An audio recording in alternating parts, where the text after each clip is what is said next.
Hello guys, this is your friend and we are back with a new fanfic. Which is what if Naruto is denied training by Kakashi Sasuke bashing part 1.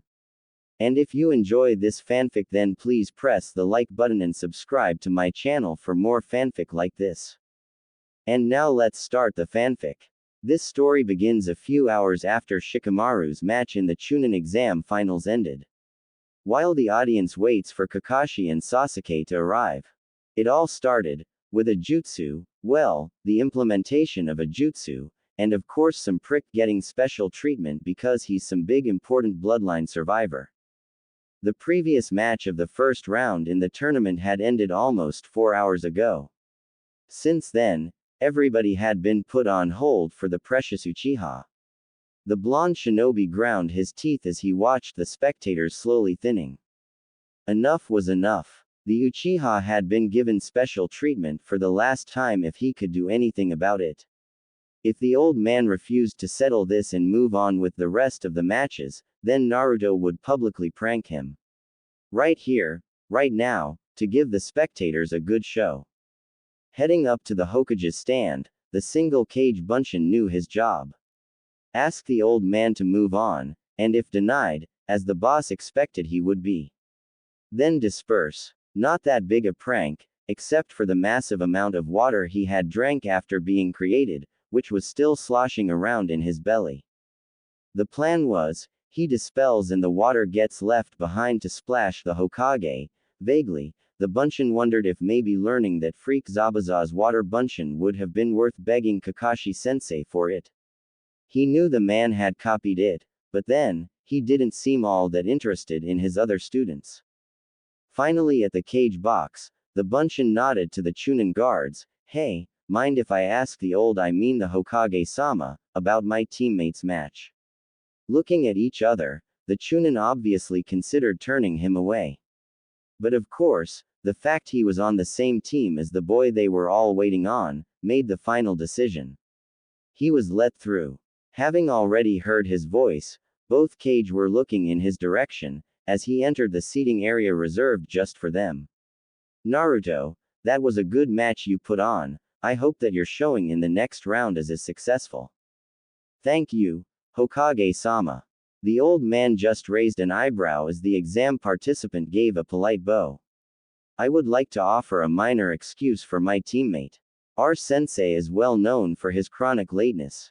And it seems Sasuke may have began to take after him. While Naruto wanted the Tem to be disqualified, simply whining about it would make him look like the idiot. And this Bunshin was not an idiot. Well, not as big of one as his original was anyway. He was well aware of how important it was to act correctly in front of the other Kage. That was part of the reason his prank would be so successful. If he had any chance at this, he had to place the old man in a position where he, and this village by relation, would be embarrassed by the Uchiha's behavior. "I won't apologize for it, it's not my place to do so. But that's how it is, and I firmly believe that our sensei will not concern himself with the issue unless an example is made. I understand many people have come out to see this fight more than any of the rest of the matches, but punctuality is vital for a shinobi, and if sensei has passed his habits to my teammate, who already suffers from an inflated ego, then our team will never advance as a whole." The Hokage was quite surprised to say the least. Not only was Naruto displaying manners he'd not possessed to the Hokage's knowledge, he had also used a logic that, while minorly petty, was irrefutable. And, he correctly used the word punctuality. That was a larger surprise than the rest of it. Altogether though, the Kage felt he had little choice. This matter being proposed as it was, Sarutobi would lose face if he didn't take action to discipline the Uchiha. Not that he hadn't already considered it. "Very well," the Kage gestured to the guard at the entrance of their seating booth. "Chunin, have the proctor announce that if Sasuke isn't here in the next 5 minutes his match is forfeit." The Chunin guard bowed and began to leave, and inform the proctor that even if he is here before then, he has still lost consideration for promotion.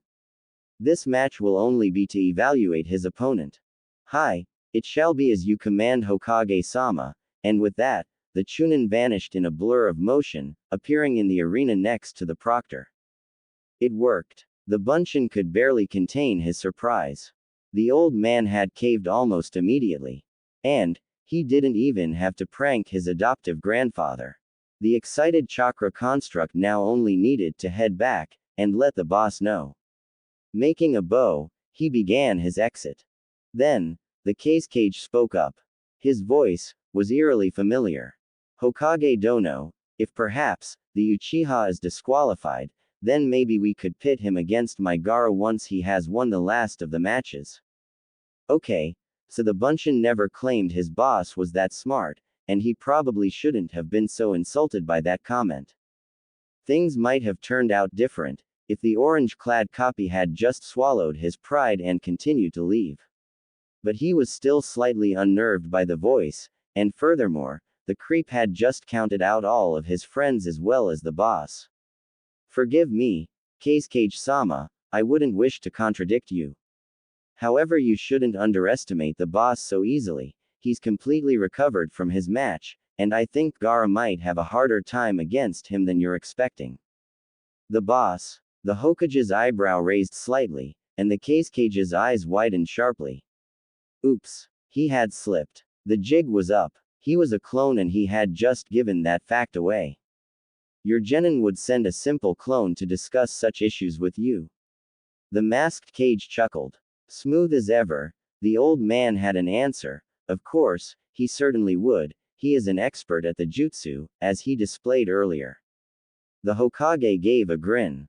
I have it on good authority that the boy's clones can last longer than even one of my own. In fact, the one time he attempted to test the sheer number of Kage Bunshin he could create, his sensei lost count at 300 square meters of forest covered. That silenced the Kage, and it helped that it was even true. The Bunshin recalled his time in the forest with Iruka and Mizuki. There had been way more clones back then than he'd ever made since, and that had only been moments after he'd gotten it right for the very first time. The construct wondered exactly how many the boss could make now. The Hokage hadn't, of course, mentioned that this was his academy sensei and not the Jonin Kakashi. And the words, of forest, implied that he had been up and down the trees. Which he wasn't, but it made a great impression on the chagrined creep. It was then that they were interrupted by a commotion on the arena floor, as just before the disqualification, his sensei and teammate arrived. They weren't told of the earlier decision about the promotion, but were told they had almost forfeit the match. Well, Bunshin-san, there is your teammate. Why don't you entertain us with your observations of the match? The chilled invitation from the Kage's whispering voice made the Bunshin gulp. The blonde jutsu was unsure how to decline. The Hokage had just said he might last way longer than he had intended to. His decision was made for him, when before he could even reply, the Hokage voiced his agreement. That sounds like an excellent idea, Naruto. Come, stand beside me and tell me your view of your teammate's abilities. Crap, he was stuck up here. If he got dispelled, the prank would be set off even after he'd gotten what the boss wanted. Of course they wanted him to talk about that jerk. When did anyone want to talk about someone else? He'd gladly explain everything he knew about Sakura-chan, or even Shikamaru. I dunno, Hokage-sama. Sensei has been training him for a whole month since I last saw him. He might even surprise me. The masked Kage leaned forward, his voice giving the clone a slimy feeling with the amused tone highlighting it. Oh, a whole month since you saw him. The Uchiha boy must have gotten much stronger since then, receiving personal instruction for all that time. The Hokage even nodded his agreement at what the freak with the creepy voice said. Was it just the Bunshin, or did the Kage sound a little too interested? Turning back to the shadow clone, the old man displayed one of the reasons the boss liked him so much. And what training did your sensei give you that month, I wonder? You've clearly been trained quite well for your last match. Well, he was a little focused on Sasuke, so he asked Ebisu-senpai to show me how to water walk. Naruto's copy wasn't sure he could call the man sensei, except that calling him a closet pervert would ruin all the manners he had shown. The Hokage frowned at this. He knew exactly how long Ebisu had taught the boy, because the man was back to his regular routine the very next day. So it took you a whole month to learn a simple chakra control exercise. The Kage sounded bewildered, obviously doubting his earlier boasts. But the Bunshin was quick to reply, to maintain his dignity, that it only took 2 to 3 hours. Which only a second or so after he had replied, the idiot realized may have been a mistake, because it prompted the Kage to again ask about his training that month. Naruto's clone knew he couldn't mention the Kyuubi, not to this creep. Besides, wasn't it like some big huge target on his back if he did? Of course, telling them he spent the entire time watching an old pervert peep at the hot springs was out of the question too. The Bunshin had no choice, and quickly lied, well after that, I kinda didn't have anything else to work on, so I just trained on my chakra control. Reaching his hand behind him to rub the back of his head, the Bunshin gave a nervous laugh. It was true. Sort of. He was learning to control that other chakra arrow Sannin taught him to access. The Hokage was slightly shocked. He had known that Jiraiya had taught the boy to use the toad summons, but surely that wasn't the only other thing he'd learned. Naruto's performance in the arena displayed much more growth since his bout in the preliminaries. Well, that is certainly a surprise, began the veiled Kage. One would think you'd be able to ask for more instruction. Perhaps, if you earn your promotion today, you could request an apprenticeship. The Kage leaned in towards the genin once more. Find a sensei who'll truly value your abilities. It happens commonly enough. You might convince a jonin to take you under their wing and use that great potential you have pouring out of you. Kuso. That guy was freaking him out. The Uzumaki Jutsu was certain he knew that voice from somewhere. But where? Who had he met recently that was as weird as this guy? You might give the Mitarashi girl a try. I hear she's single, as in doesn't have a genin team. The clone saw the look of amusement on the two elders when he reacted to the memory of the crazy snake lady. Yeah, she kind of fit with the creepy factor. But that wasn't her voice. Of course, if I were you, the Kage continued, I'd be on the lookout for your Hokage's own student. The one who trained the Yondaime. If he could teach you, then a boy of your talents would be a shoe-in for the Godime. At this the Hokage interrupted them, yes, one could only imagine the things he could have done with such an expertise in the Bunshin arts. But I'm afraid we are missing the important match we've been waiting for. Down in the arena, Sasuke's kunai had been deflected by the sand, and he was now running towards the redhead, vanishing from the Bunshin sight, and reappearing the same way Lee had in the preliminaries. It was wrong. The way Sasuke was able to simply copy the technique, hitting the genin with his lion's barrage. The Uchiha fought with speed that the genin copy couldn't even see. What the clone could see was his original, sitting there in the stands, completely shocked. Once again, the Uchiha had pulled leaps ahead of him. And then, when the genius could no longer get to the bloodlusting Jinchuriki, the clone saw the worst possible act of favoritism his sensei had committed thus far. His signature jutsu, the one he used in Wave when the demon of the bloody mist had first attacked them, the jutsu he said was his only original jutsu, was now in the hands of the Uchiha Tem. Sure, the Bunshin didn't expect it to go to his boss. But he had expected the man to have at least taught him something, before he taught Sasuke that one. It was a lethal killing jutsu, the very same one that had ended Haku's life. And he'd just given it to Sasuke, while ignoring his other students. The clone felt a tidal wave of jealousy. Not just for the boss, but also for Sakura-chan. She was alone in the fact that she hadn't made it to the finals. Now the clone wondered if their sensei even saw her when he left, or had she just been spending this whole month at home or out with friends.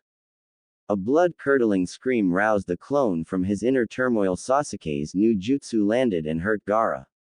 The wounded genin lashed out with an arm made of hyperdense sand, throwing the Uchiha across the arena to painfully hit the wall on the other side. 0000. As he came into existence, the new Bunshin was unsure of what had happened next. All he knew was the old man had demanded his predecessor make a new clone, and here he was. The older half of their chakra burst, having been flung bodily by the Hokage at the Kage.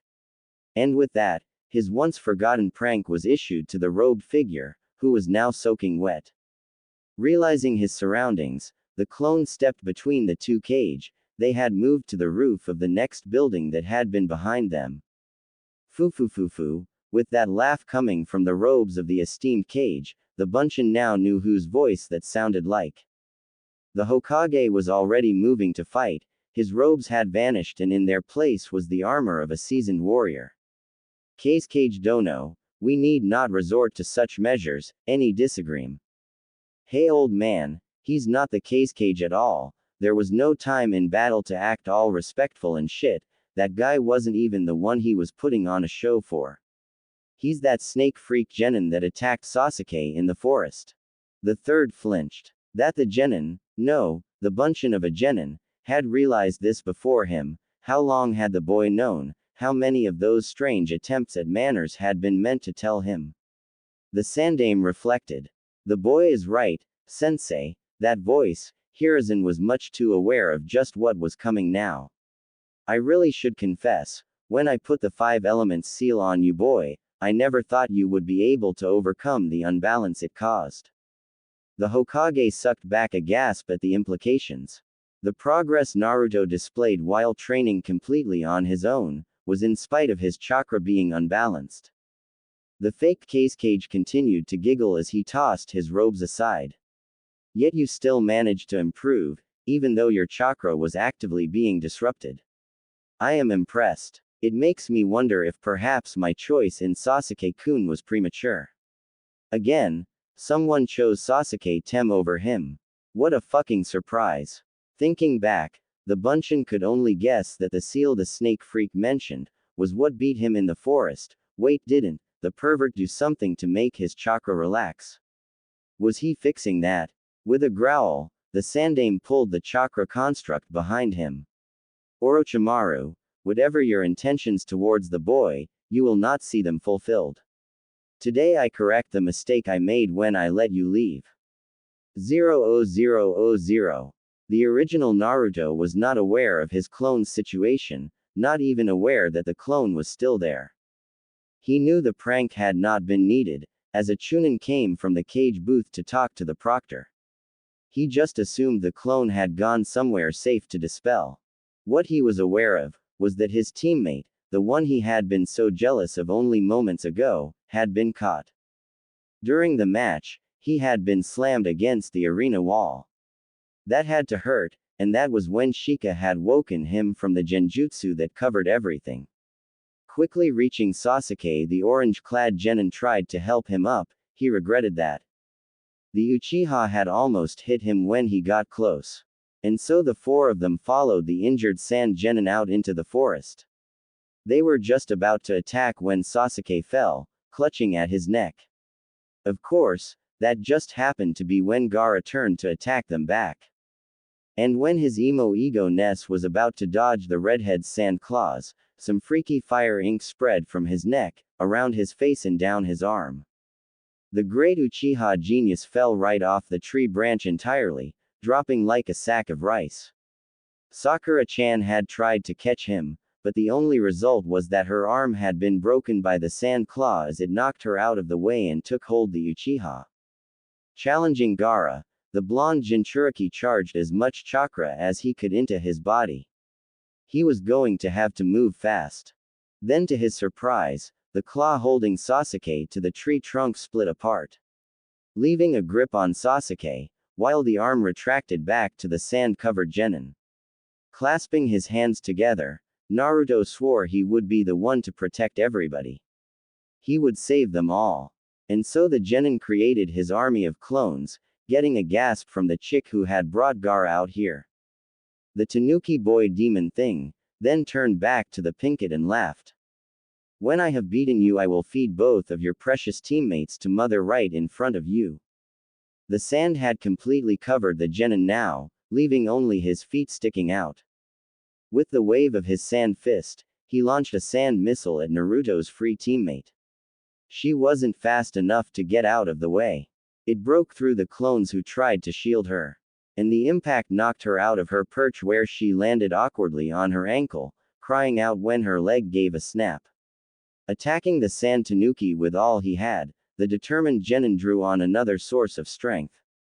Furious that Sakura-chan had been hurt, and terrified that the Suna demon was targeting her. 00000. The clone couldn't believe it. He was fighting in a battle royal between the third, and his evil student Orochimaru, plus 2 other Hokage.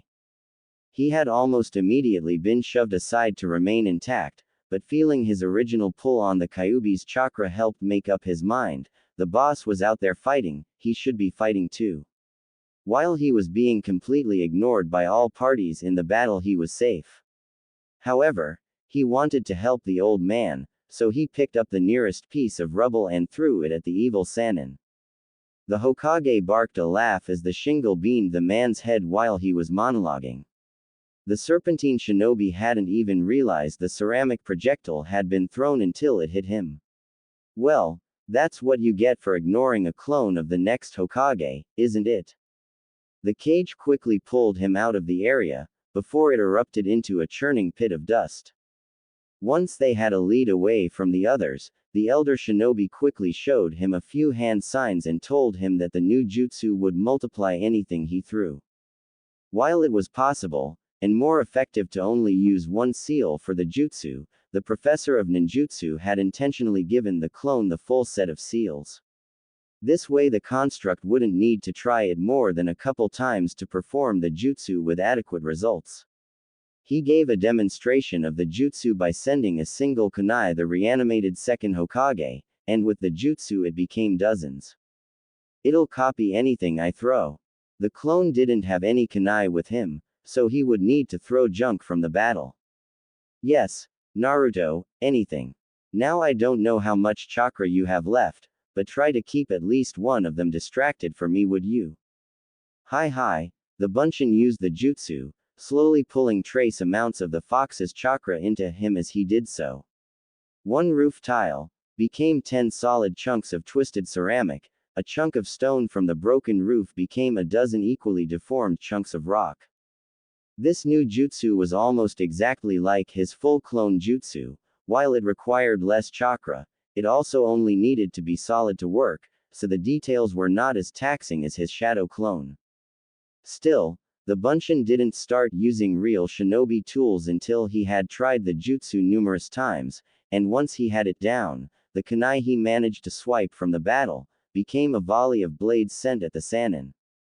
His first attempts had done little to affect the Nukenin, but when he began to send sharp tools it finally got his attention. The snake bastard finally noticed him. So when the Sannin caught one of his kunai, the Bunshin used all the fox chakra he had gathered to create 8 more of himself before the pale man killed him with a flick of his wrist. Luckily the others had bolted the moment of their creation. The Bunshin were alive. They had been created to bombard the living Sannin, as the Hokage found a way to beat the other 2 Hokage. Each of them took a distant position around the battle so all of them wouldn't be killed by any hit that could beat one of them. As long as they were spread out, they could keep replenishing their number. So the clones fought. At least 4 of them at any time were targeting the Sannin. 1 or 2 of them would always cast some projectiles into the old man's fight.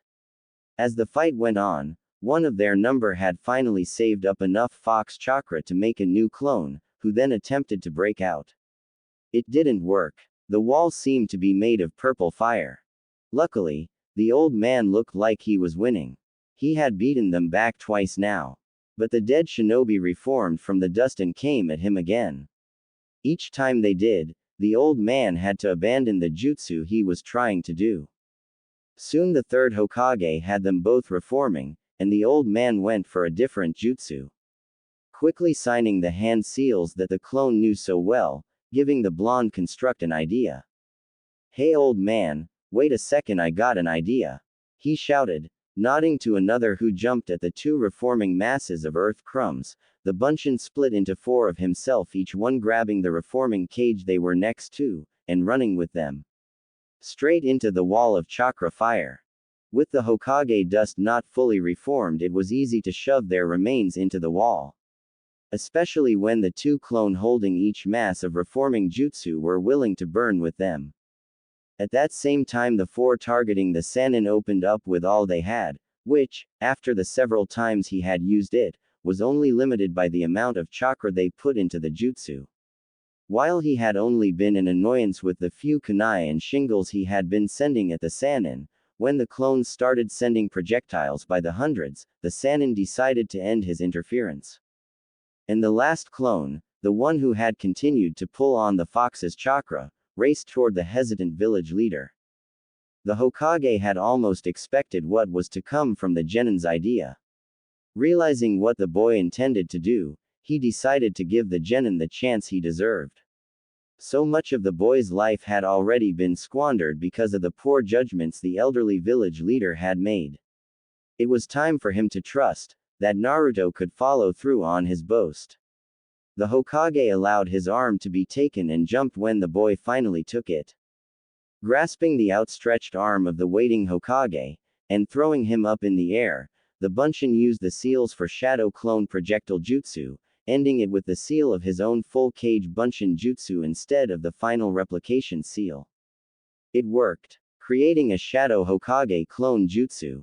Now that there were 7 of the old man, each with plenty of chakra in them, he had the advantage. As the 7 cage landed, the 2 just made shinobi re-entered the battle. The Sannin had easily taken out the other buncheon without the man's sensei to keep his attention off of them. But it was too late for the traitor. Having seen what the clone had just done, the Sannin could only stare wide-eyed as the many Hokage attacked with none of the hesitation that held the third startled predecessors in place. It was impossible. Was this what his sensei had meant when he said the boy was a genius with the clone jutsu? The spared a single look at the remaining clone and sent his silent message of all his thoughts and memories out to his hidden contingency. There was little possibility this body would escape alive. The one remaining shadow clone who had performed the impossible jutsu watched, as the man who had taken care of the boss all of his life, used some jutsu to rip the chakra out of the 2 jutsu cage. And then again, out of the snake Sannin. With the battle over, the old man fell to his knees. The massive purple wall of fire around them collapsed, and the several ninja who had seen the battle gathered to help, rushing towards the fading Hokage to provide what medical aid they could. The 6 Hokage clones, seeing the end of the battle, burst. In the end, there was nothing to be done. The gathered Irionen could only bear witness. With the knowledge that he had so much to make up to the boy who had fought beside him, and that his time would soon pass as his jutsu ended and his soul was devoured. The Hokage considered the sheer audacity of the jutsu the boy had just used. Naruto was going to become a great shinobi, as long as this old man ensured nothing held the boy back any longer. Reaching out and grabbing the arm of the nearest medic nin, the Hokage sucked in his breath for his last and final words. As my last act, as Hokage, I grant Naruto Uzumaki a battlefield promotion to Chunin, and declare that his heritage and all his parents' assets are to be released to him. He is to be apprenticed officially to Jiraiya. The old man stopped, gasping for breath. It seemed he knew he couldn't get any more out, and in a harsh voice, he ended his life with the words, "So I decree." Toppling forward, the elder shinobi died with a smile on his face. The clone couldn't believe it. His parents, he was going to know who they were. And then he realized what else had just happened. The old man was dead. Then, the sole remaining clone felt it. Pain. The boss had been hurt. The fox's chakra, which had sustained him, was drawn out of the construct by the original, and he dispelled. 00000. Almost 80 years of information, of memories, of life, bombarded Naruto's mind when the 6th Sandaime Buncheon burst. The pain it caused brought the genin to his knees within the sand of the beast he climbed. It was then That the first truly agonizing wound of many to be dealt that day, was inflicted upon him, the sickening crunch of his legs being crushed echoed through the trees as his cry of pain overshadowed it. The blood pouring from his ears, left him deaf to the sounds of his screams, while he began choking on the blood from his nose. His head felt like it would explode. This pain was beyond what he had ever felt. Added to it, was the screaming in his legs. One thing made it through the haze of pain: save her. Sakura-chan was hurt, and in danger. He had to save her. Reaching his hands out towards the sleeping vessel, Naruto grasped his sash. Sand swirling from around the boy wrapped over the leaf nin's arms, almost covering them completely to the shoulder, while his shredded legs were suddenly yanked inwards, pulling him from the redhead hang out of the demon's face. When the blonde leaf vessel's grip wasn't broken, the sand tightened, crushing his arms, and covering the genin in even more of his own blood. Still, Naruto pulled. He pulled with his very chakra, calling on the Kyuubi once more, to help him reach his destination. And finally, with one last surge of willpower, the blood-soaked shinobi slammed his blonde locks into the sleeping face of the Ikibi vessel. The result was another sickening crunch, as the boy's nose broke, and he awoke with a scream of pain. The sand demon's towering form crackled and exploded in a flood of sand. While Gaara landed safely on his sand, the leaf ninja wasn't so lucky. The burst of sand had blasted his upper body out, while still holding the remains of his legs deeper in its layers, causing him to flip over end, when he finally was released a fraction of a second later.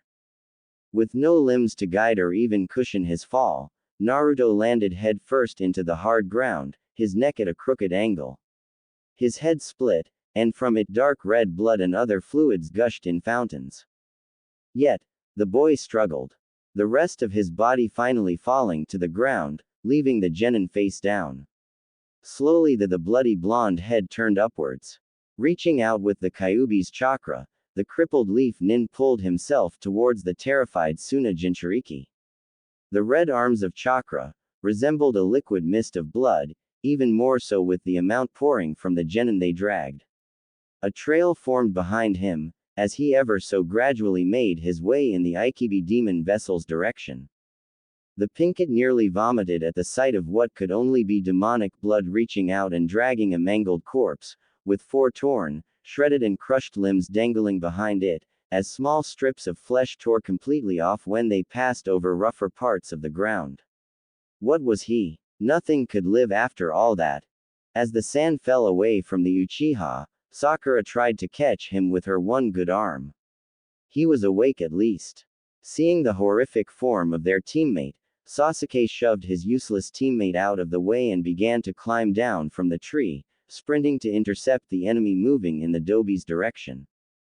Naruto spoke, telling Gaara of how close they were, of how he could have been the same way as the Tsunade was now, of how his friends had saved him from the pain of being alone. He was nearly to the whimpering redhead when a form appeared in front of him. "Get away from my brother," was the only warning the bloodied boy got before her massive fan swung under and up, catching his face and bunting him into the nearest tree, where he crumpled in a heap. The blonde kunoichi gathered her brother and began to run. Even as she did, she heard it. "Sasuke-kun. Just leave him, we need to get you to the hospital." "We can't. Not after all he just did for us." And the Uchiha's words were cut off as the kunoichi pulled him off balance. "I don't care about him. He can go ahead and die already." After hearing the few things she had from the genin she'd intercepted, Tamari knew exactly how crushing those words were. If he lived, he wouldn't live long. 0000. Please live, the fox begged his prison. The boy could live if he only willed it. The brain damage was minor, and most of the other damage could easily be repaired over time. But the brat just didn't want to live. All of those memories from his Hokage Bunshin jutsu had overloaded his meager brains, but not fried them completely. And the bash on the head could be fixed as easily as the broken neck. But the prisoner couldn't do any of it. The Kyuubi no Yoku, greatest of his family, was held at bay by the seal containing him. He could normally heal the boy without the seal interfering because the boy wanted to be healed. This time was much different. This time Naruto didn't want to survive. Even as the boy died, a stronger will took hold. The elderly shinobi stepped up to the gate of his cage. I know what is wrong, and I know you wish to live as much as I want him to. The Sandaime began. How are you even in the seal, you old monkey? The man was dead. The demon's chakra within the Bunshin had felt the shinobi's life be devoured by the death god. I am not me. Hee, as it were, came his almost giggled reply. I am in fact, a copy of me, made with Naruto-kun's chakra. I can only assume that the reason I didn't pass on to my original, is in part because of the origin of the chakra used to create me, and the fact my original self is dead, although I may still have been sent to him even then, had he not sealed himself into the belly of the death god.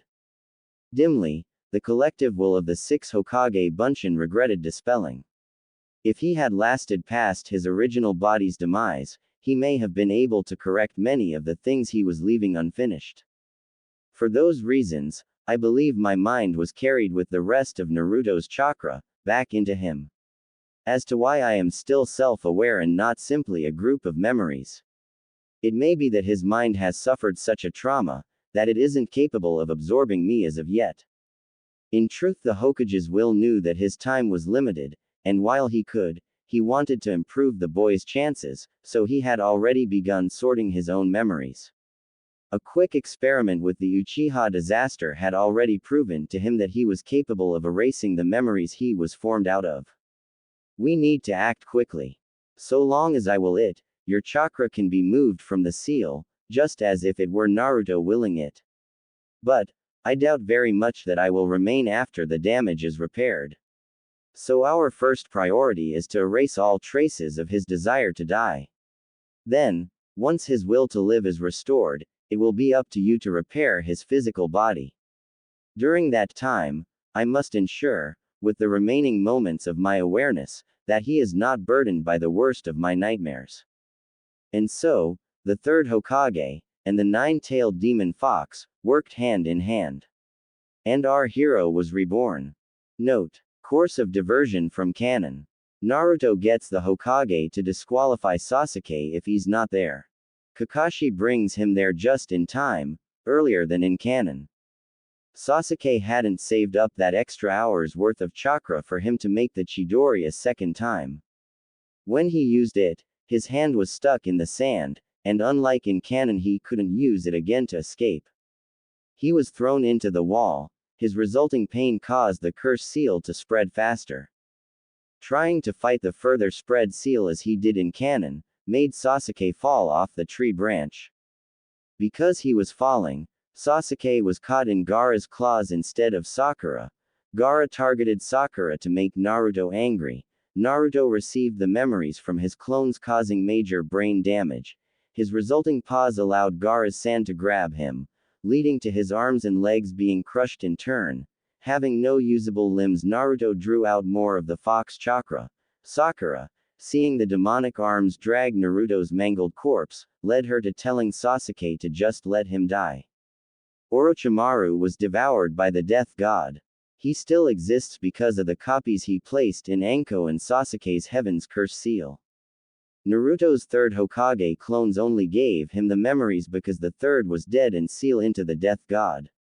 Otherwise the chakra would have simply been lost, torn between 2 targets and not returning to either. Because of that, he will not be able to repeat the process. Being a monologuing villain, it helps that Orochimaru had been completely ignoring the clone.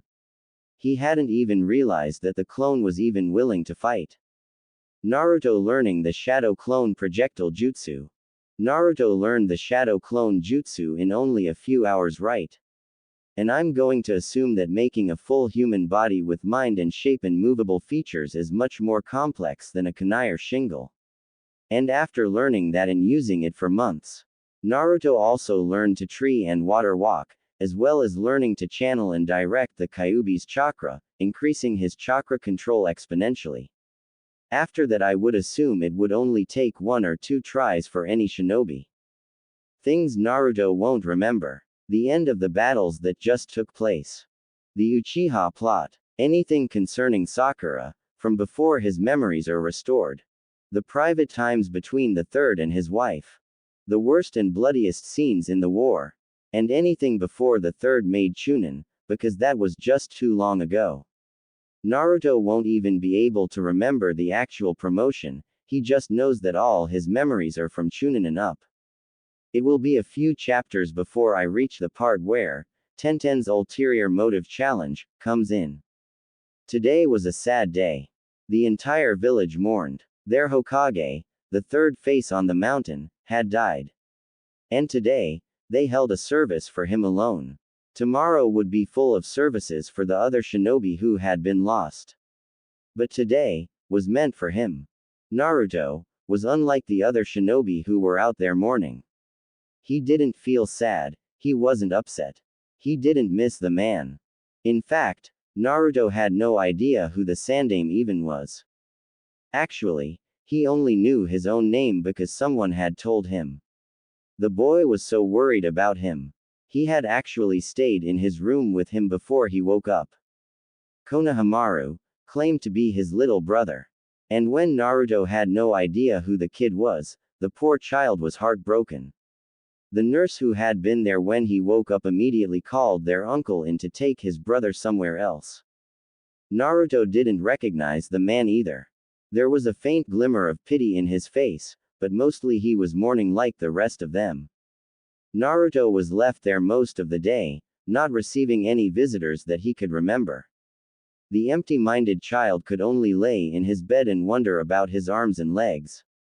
What had happened to put them in such thick casts? In fact, he was completely strung up like a puppet. He could even feel something on his head and face. He was sure that someone would have told him about it already. But for the life of him, he couldn't remember anyone saying anything about what happened to him. Later that evening another person arrived. He was worried, Naruto could tell. And he was also trying to hide it. Dobi, I heard that you don't remember anything, I just wanted to tell you who I am and that you're not alone. The boy sat on his bed and looked out the window, deliberately facing away from him. My name is Sasuke and we are best friends. We are each other's only friends. We became friends because we both lost our parents. Yours were killed in the Kyuubi attack a few hours after you were born, and mine were killed by a plague that hit my clan. He could tell his friend was holding something back. Something to do with the plague. Not knowing how to respond, he introduced himself. I'm Naruto, it's nice to meet you. They sat and Sasuke explained to him a few things about their life. He was a shinobi. Up until when he was injured, he had been a genin. Now though, he was supposed to be a chunin. Except that he had been hurt in his last mission. He was on Team 7 which consisted of 4 members, him, Sasuke, another person, and their sensei, Hitachi Kakashi. They had been on several missions together. And their biggest one had been when they rescued an entire village from the clutches of a merciless tyrant. The evil midget had hired legendary missing shinobi to kill off the man who was leading the village in a rebellion. And they had been hired to protect him. They talked for a while about the mission and about the other members of the team, and soon they even began talking about what they were doing before he was hurt. They were in an exam, meant to test genin to see if they were ready for a promotion. Naruto and another genin had been the only ones promoted. The other genin was Shikamaru, a lazy teen boy from the Nara clan. Sasuke made a point to explain in depth how Naruto had been furious when Hinata was insulted. How he vowed to avenge her loss in the preliminaries, and how, as the Uchiha was told, he had thrashed Neji when they fought because of the beating he had given the girl. It was clearly a sign that they had feelings for one another. And secretly, Sasuke hoped this would help him to move on past the pinkett who had so casually thrown his life away. But in the middle of the final matches, one of the other villages attacked. According to Sasuke, Naruto had managed to use a jutsu that let him be in 2 places at once. He had fought not only the host of the demon raccoon that had captured Sasuke, but also alongside the Sandaime, Naruto had faced the Kage, two zombie Hokage, and the rogue shinobi Sannin, Orochimaru. And he had been the one to beat all of them. Even when the Hokage had to leave the battle to perform a sealing jutsu, Naruto had been the one to fight and hold off the 4 Kage-level shinobi by himself, and single-handedly beat the demon raccoon into submission. Everyone was so excited about his battles that they had pushed his promotion through even with his injuries. Sasuke had told them everything about his fight with the demon raccoon. About how he had been able to go toe-to-toe with it when it was smaller, about how he had made over 1,000 shadow clones at least. How he had summoned the boss toad Gamabunta, the very same toad who fought the Kyuubi with the 4th Hokage. How he had somehow transformed the giant toad into the demon fox so they could fight evenly with the fully released raccoon. And then, how when his arms and legs were crushed he had still moved with his chakra alone, even though it was mixed with the river of blood coming out of him. He had kept fighting, and took down the host of the demon after the demon itself had been beaten. It had taken a horrible head trauma from the beast. His arms and legs being crushed by sand, being slammed into the ground from about 6 or 7 stories up, his neck being broken, his spine getting compacted by the impact, a second major head trauma that actually split his head open and ripped a part of his brain out, and even then he still had to be smacked by an iron club and sent through a tree, crushing most of his face, breaking his rib cage and snapping his spine before he was fully beaten. And that was only one of his fights. Sasuke hadn't been there for the other one, but he had heard about it. There had been many witnesses who had been able to hear that his chakra had been actively disrupted by a jutsu for the whole month he had been training, and so he had done all that, even with his chakra control messed up. Their sensei was shocked. He had been completely caught off guard by Naruto's battles. And when he heard the full accounting of them, he had actually had to sit down to take it all in. And another person was so sure he wouldn't survive. Naruto interrupted here. Who? He had no idea who the person Sasuke had just mentioned was. Of course that wasn't so strange anymore. A name. Naruto, I just told you about her a few minutes ago. She's our teammate under Kakashi sensei. You had a huge crush on her during the academy. I don't remember talking about. What was her name again? It's a name. Naruto, are you okay? What all do you remember us talking about? Naruto told him everything they talked about. All he could remember. And after several small hiccups in his memories, Sasuke began to breathe heavily. You remember everything else, why not her? Why don't you remember a name? Why don't I remember who? His teammate looked at him in shock, almost terrified by what he had just said. Naruto, however, could only look in confusion as his teammate suddenly made an excuse and left. What had he said? 0000. Naruto's condition was stable. That was what really mattered. He had even woken up yesterday. But the genin, no, the Chunin couldn't recognize anyone. Haruno Sakura had visited twice yesterday. And both times she had needed to be introduced. At first she was smothered in guilt at her last words about him.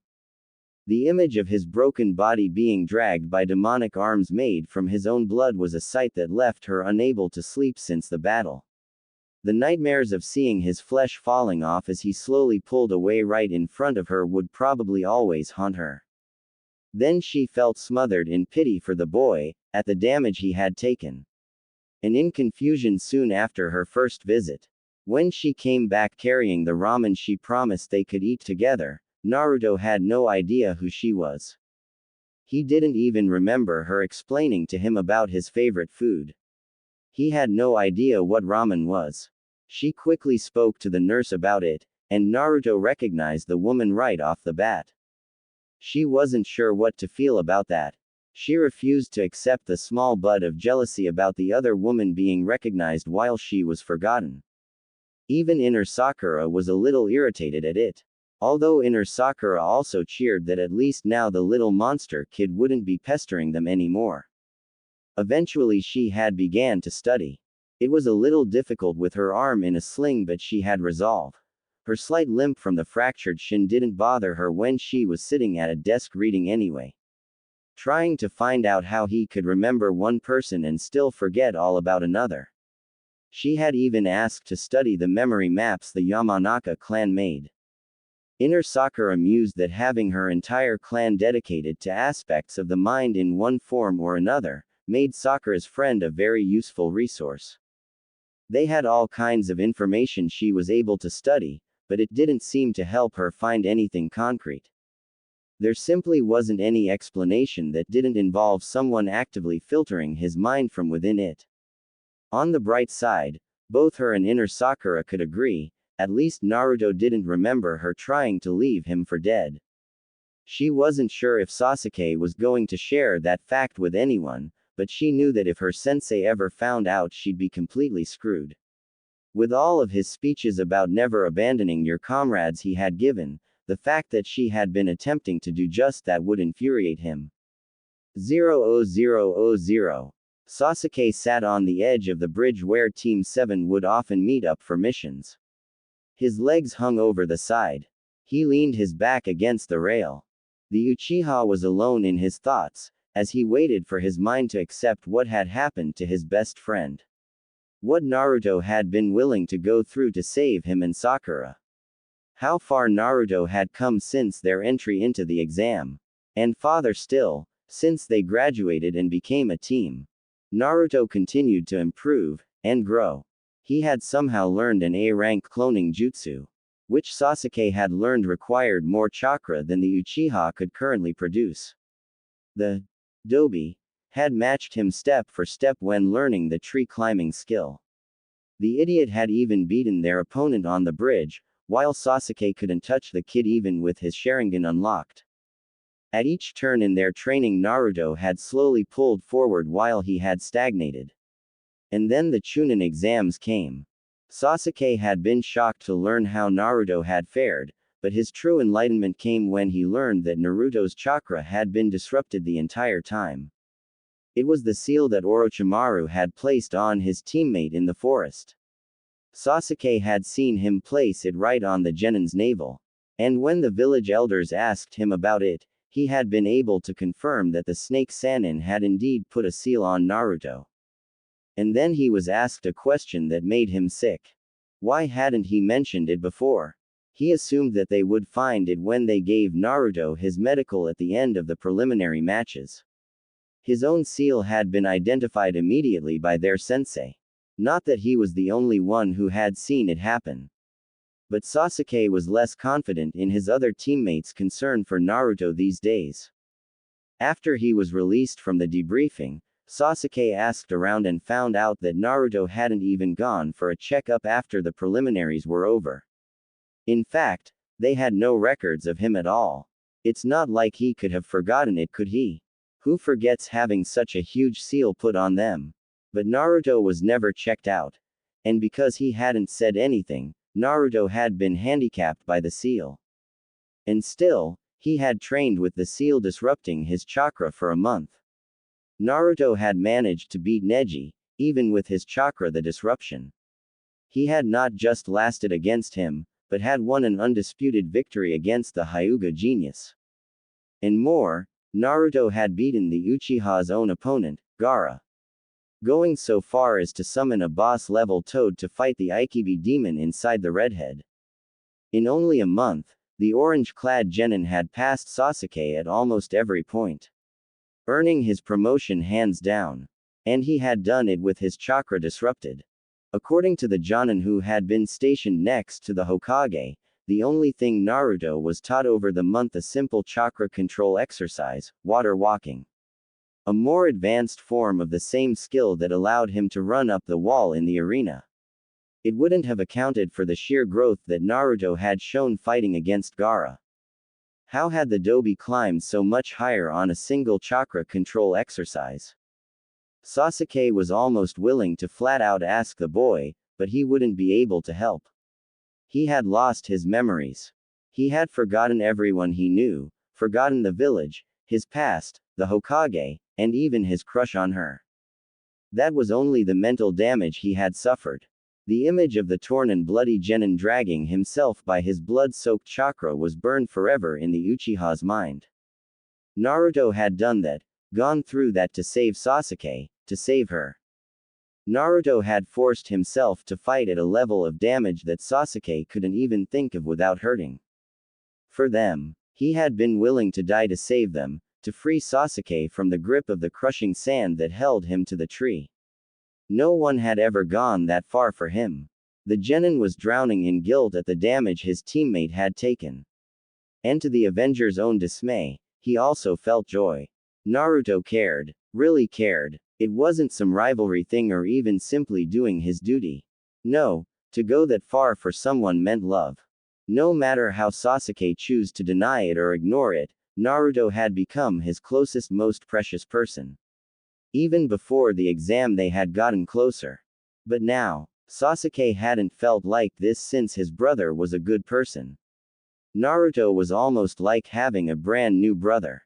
A little brother, of course. And he wasn't sure how to accept that. The Uchiha was conflicted. On the one hand, Sakura had done everything she could to convince him to leave Naruto behind. She wasn't worth the training they were giving her. And Sasuke knew his sensei would want to know that she couldn't be trusted with Naruto's life. On the other hand, Naruto didn't remember her, and this could be a chance to make things work out better than before. There was a fresh start, and she could earn their trust. If Naruto found out now, then it could sour that fresh start, and prevent any true teamwork from being rebuilt. Yet, Naruto wasn't able to remember anything concerning her. Even things said in the same conversation as her name was forgotten. But what if he did remember? There was still no telling if he would remember that part, and if he remembered her, and found out what she had tried to do. His teammate would be devastated. Yo, I thought I'd find you here. It was his sensei. The Jonin was suddenly just sitting there, on top of the railing Sasuke's back leaned against. His legs kicking like a child's, his hands holding the rail to either side of him to keep him balanced, no perverse book in sight. Completely nonchalant, and relaxed. He had nothing to say to the man. He had seen the seal on the Uchiha, but not the one on his other student. Sure, Sasuke understood why he was given the extra training. His opponent was a homicidal psychopathic demon container from another village. The worst Naruto's opponent would have done would be to lock his chakra and mocked him. No one even thought it possible for the Dobi to last against, much less match the Hyuga genius. And it was a complete impossibility for him to have even the slightest chance at winning. So any other opponent being a threat to him was out of the question. However, a cursed seal was another issue. How could the man simply leave the thing on his own student? Unless he hadn't noticed it. The seal on Naruto wasn't like the one on him. And Naruto really should have gone for a checkup. Naruto is going to be fine, Sasuke. The Jonin interrupted his brooding student's thoughts. Even if he doesn't remember some things, eventually the rest will come back to him. And if not, well, he isn't going to let something as small as forgetting a few memories to hold him back from his ambition as he. The masked Jonin lowered his head down to look at the boy. Making eye contact. Sensei. Naruto's arms and legs were crushed. Then, in a matter of days, the bones practically grew back. Now, he has no idea who he even is, and he is still forgetting things he learns about. I know it's his business, but I have to ask what is going on. The boy's arms still hung in their casts, but every time the medics checked on Naruto's condition the bones were just a little more knit together. It would only be a few days before they were healed completely at the rate they were going. How could he have healed so quickly? Why does he keep forgetting everything about only a few select people? What is the big secret that everyone is hiding about him? And who the hell are his parents anyway? The Third's last orders were to release his heritage, so why haven't they? All of his budding questions flowed out of him as if the release valve had been broken off. And the Uchiha himself didn't know why he had asked the last two. His heritage is going to be released to him, and him alone. Kakashi looked away from him, and cast his eye to the morning sky. If he wants to tell everyone, that's up to him. But Sasuke, how would you feel if no one knew who you were, or what you had been through? And then, just when everyone is beginning to accept and respect you for who you are, someone tells everyone that you're actually only the little brother of the infamous Itachi. Everything they respected you for would soon become a pathetic shadow of your brother's accomplishments. You already know how that feels, but for it to be pushed on you overnight is something entirely different. Sasuke understood completely. It was part of the reason he had made up the story about the plague. But that wasn't all he got from it. His sensei's statement meant that at least one of the Dobi's parents were high level. As for his healing, the Jonin continued. It's a combination of his mother's bloodline and a few other issues he has. Not in the least of which is his massive chakra reserves. Naruto has 2 or 3 times as much chakra as I have, and that makes it extremely hard for him to control it. So the best way to make him stronger would be to teach him the control. And in doing so, give him more access to his massive reserves. The way a shinobi channels chakra to their limbs in order to increase speed and strength is only limited to how fine your control is and how much chakra you can use. While medically a normal shinobi can only add so much before their body starts to be damaged, Naruto's naturally large reserves gives him far more room to channel his chakra into than the rest of us, before that damage will occur. And even after that, his mother's bloodline allows him to recover from the damage which pushing too much chakra will cause anyway. That was much more information than Sasuke had expected. So the Dobi had a bloodline that allowed fast healing. And it was on his mother's side. Which meant she was probably the one he would be compared to. Or maybe it wasn't her as a person rather than the fact that he had a bloodline that they were hiding. Sasuke accepted this new information with about as much grace as he had greeted his sensei with. HN 00000. Coming from the training grounds, Hitaki Kakashi silently entered the village hospital. He didn't bother to check in or anything, he didn't feel like wasting his time with some wallflower in scrubs. His talk with the Uchiha went quite well. He had explained Naruto's fast healing in a way that would make the boy drop his questions, and he had given a quite plausible explanation for the genin's rapid improvement. Now he only had to speak with his forgotten student. He had been informed shortly after the battle was over of all that Naruto had accomplished, including the fact that the genin had the 5 elements seal on top of the Yondaime's 8 trigrams seal. It had already been removed, of course. When the hospital staff asked Jiraiya to take a look at it when they found him in Naruto's room, he told them he had taken the seal off the moment he found out about it. They all just assumed that was why the man had been there to begin with. It wasn't as if the Jonin hadn't checked for a seal, so much as he hadn't checked for one where he already knew he'd find one. Besides that, he was looking for something else entirely. And yet, his sensei's son managed to overcome the issues it caused. Kakashi had known he was being unfair to Naruto. His plan had been for both of boys to lose to Neji. Naruto winning just wasn't possible. And Sasuke would have been drained by the Chidori in his match against Gaara. And without that, he would have been easily beaten by the older genin. It would have allowed him to survive his first match without wounding his pride by making him quit like a coward. Only to have him thoroughly defeated so that he didn't argue when he wasn't promoted. Many of the higher ranks had already stacked the matches up. And not one of the matches had gone as predicted. Naruto had won. The puppet wielder didn't participate, and lose against the Aburame. Shikamaru forfeited his match instead of winning as Asuma had instructed him.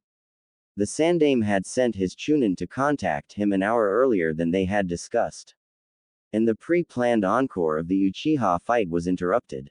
If not for the invasion, their entire lineup of second matches would have been a disaster. It was supposed to be Shino against Shikamaru while Sasuke rested, and then Neji would outclass Sasuke and earn his promotion. Ending when Shikamaru would simply forfeit his match against the Hyuga and earned his promotion. But if things had gone on as they were, Shino facing Temari would have been another round of mind vs. wind, and Naruto would have fought Sasuke. Kakashi could have easily deduced Sasuke's victory at the final match on the day of the tournament. His fire jutsu would have been an easy match for either Temari or Shino. However, now the Jonin knew that had things not been interrupted, his orange and hyper student would have been the eventual victor. The Uchiha wouldn't have been able to beat his teammate. And Naruto would have kept fighting long after the other two had been exhausted. Arriving at Naruto's usual room, the Jonin was surprised to find his student already awake. It was early morning, but the boy was happily playing a game of shogi with Nara Shikamaru. Someone that by all logic could never be awake at this hour. The lazy boy had his standard flak jacket on, and another one hung on a chair. Instead of introducing himself to the amnesiac, the Jonin masked his presence and watched as they played. The Nara wasn't just there for a game. Naruto's one-time friend didn't even pay attention to the game. He was more focused on the blonde in the casts. The Nara would move Naruto's pieces as he was told and then tell Naruto things about the village. About the clans and all the shinobi ranks. About their days at the academy. The strung-up Chunin was frantically trying to both learn what the genius had to tell him and play the game at the same time. His focus was too split to play that well, but the Nara never capitalized on it. Instead, the mobile Chunin passed over several good positions and strikes to prolong the game in a way that the other boy wouldn't notice. And with each move he eventually made, he spoke about a new topic of the village. Kakashi watched for almost 2 hours as his student was slowly re-educated. Until finally there were only 3 pieces on the board, and the Nara had Naruto in checkmate. Packing up the board, Shikamaru said goodbye and headed out. Kakashi was about to enter once more, but a small squeak made him pause. Anyo, I can wait if you have something to say to him. Not at all, Hyuga-chan, go right in. Reaching behind him, Kakashi rubbed the back of his head as if embarrassed. I'm just trying to think of how to convince the hospital staff to let me take him on a few D ranks. And with that, he ended up watching as the girl shyly entered the room and introduced herself. It wasn't long before Kakashi noticed he wasn't the only one watching. And slightly more concealed, was the genjutsu that the Hyuga girl sensei was using. It seemed to be having the right effect. Hinata had almost passed out twice before the jutsu forced her to calm down enough that she could say what she had come to say. And then, the jutsu failed and the girl passed out anyway. The dense as a rock Chunin listened to every word she had said and asked what the difference between love and liking was, because he thought he might feel the same way as she did. The genjutsu mistress promptly entered, introduced herself and took the unconscious girl out of the room. Kakashi wasn't sure why Kurenai had thought Naruto should hear about Hinata's feelings, however it was clear she had been crushed when she heard about his condition. From the look of her eyes she had been crying for days on end. Kakashi waited for a few minutes before he entered, allowing the boy to breathe and get over his confusion. Sitting down, the Jonin introduced himself and was met with a description of himself from the Uchiha's eyes.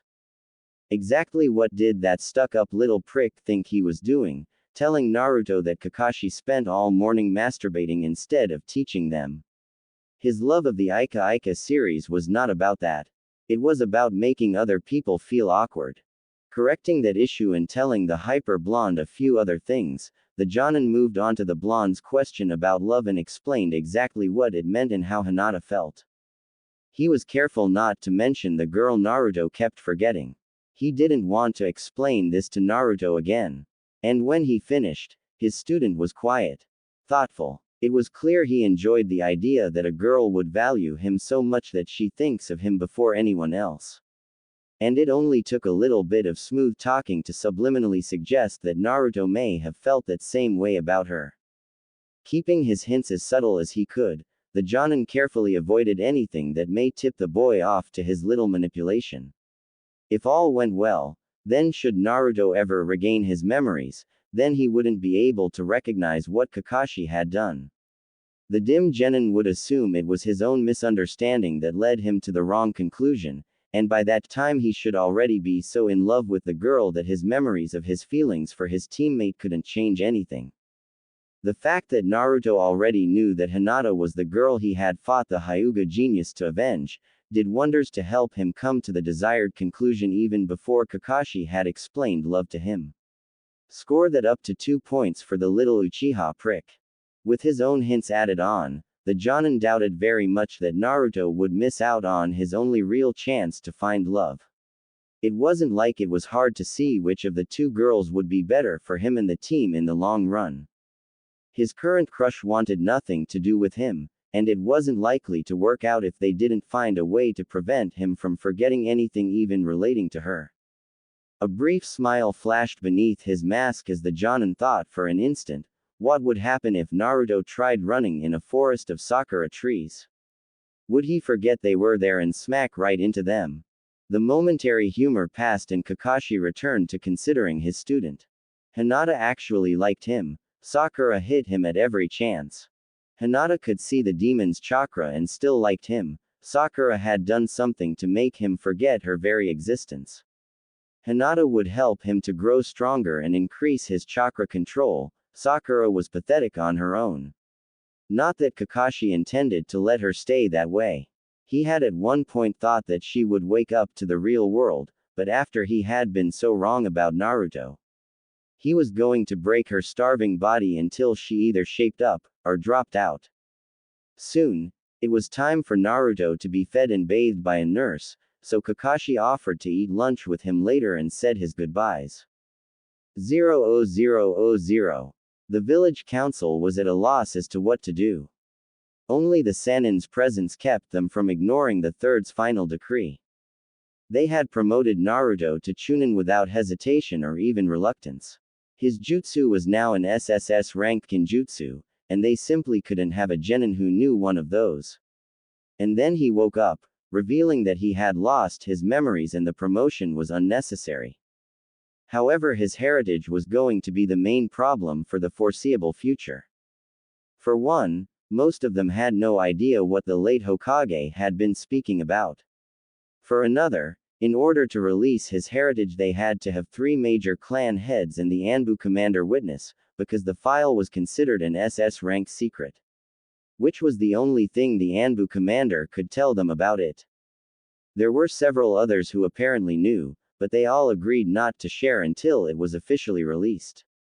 Even still, the Chunin was also mortally wounded and couldn't function as a shinobi. The mental damage alone would have resulted with him being pulled from the ranks. But he was paralyzed, all of his limbs ground into dust, and his body was broken in more ways than it was possible to survive.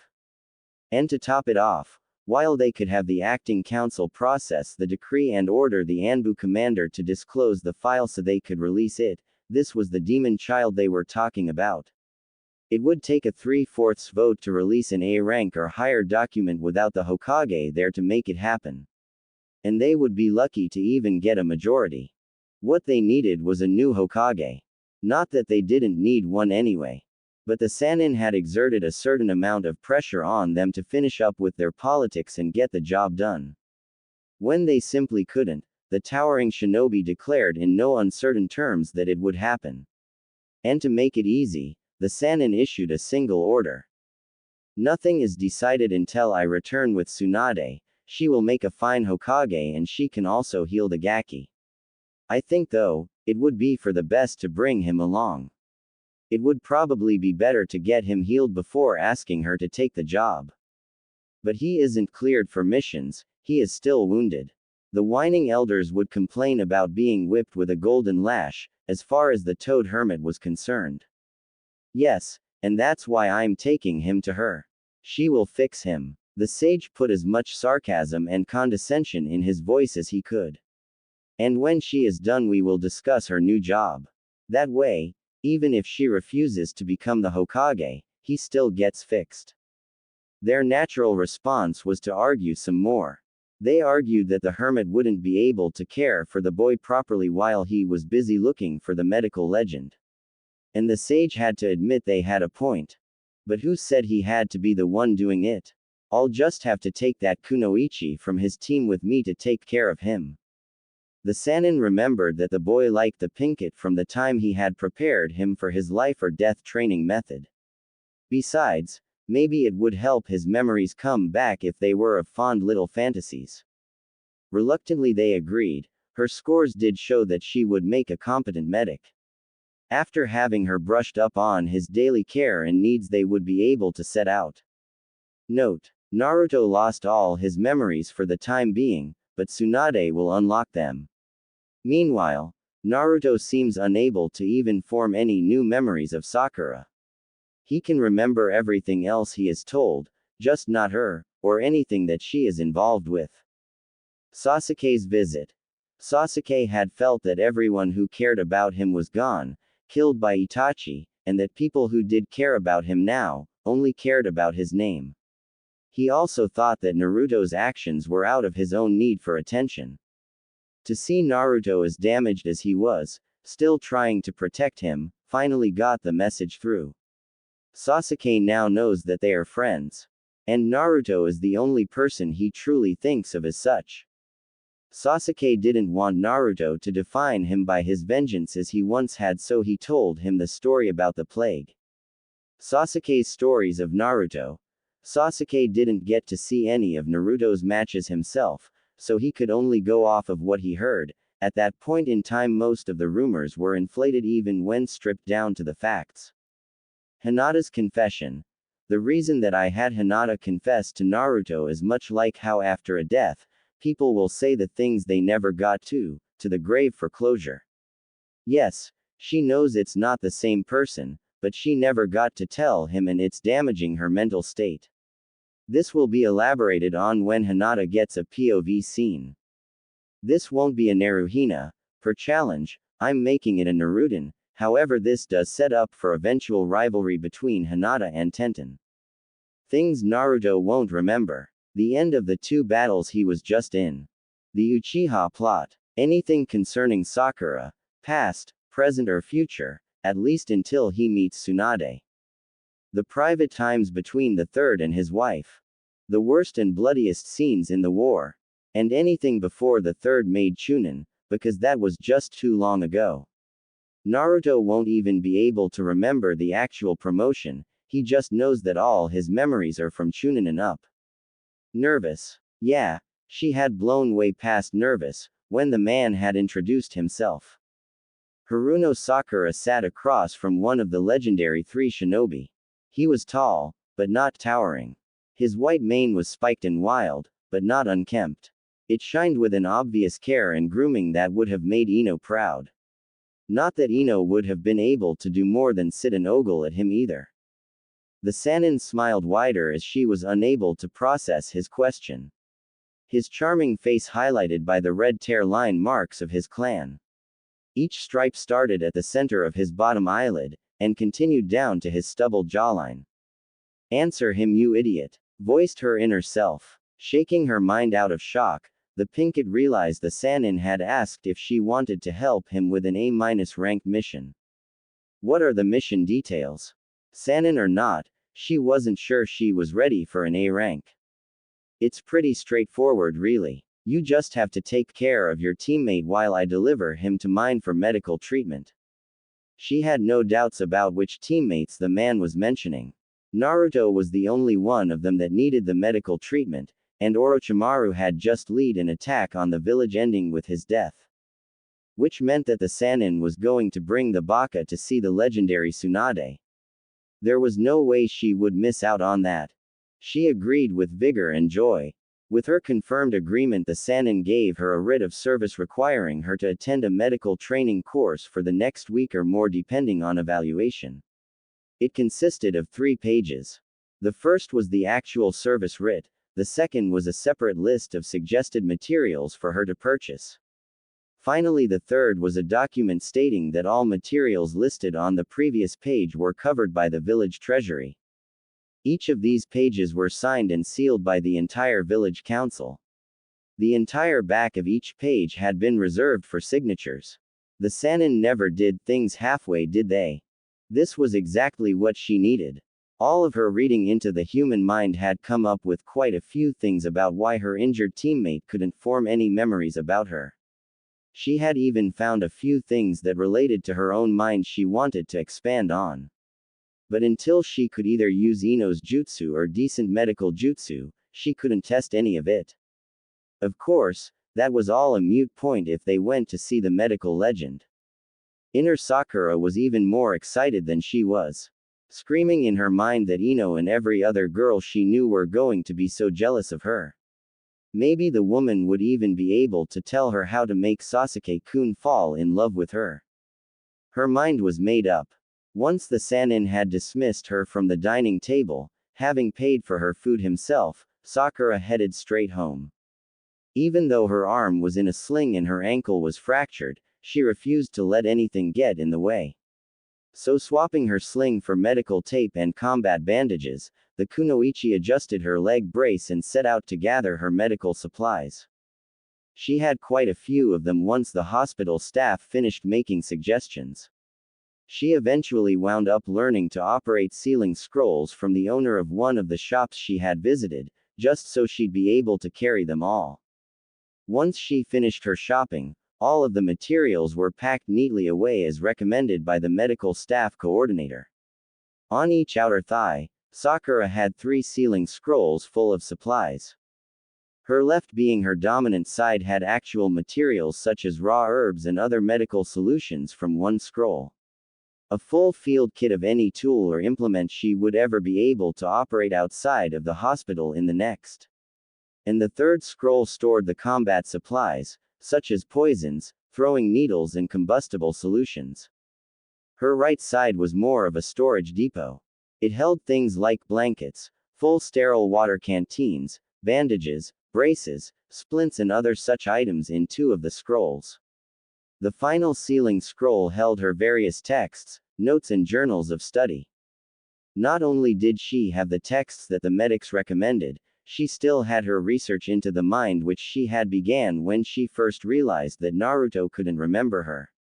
This included several scrolls and copies of texts from the Yamanaka clan. After those were the 4 belt pouches. 2 on her back just above each buttock, and 1 on either hip. The ones on her back held the emergency supplies, which she would have to use immediately without the time to unseal, including antidotes, antibiotics, and painkillers. Most of these were inked onto brightly colored needles for application already. The pouch on her right hip, like the others on her back, was completely sealed with a release string that would instantly allow her access. Unlike them though, it held an assortment of ambush reaction needles. These were pre-coated in various poisons, sedatives and bacteria, venoms, viruses, heavy metals, and other many different agents of chemical combat were all sorted out in her left pouch, memorized to the individual point for perfect use.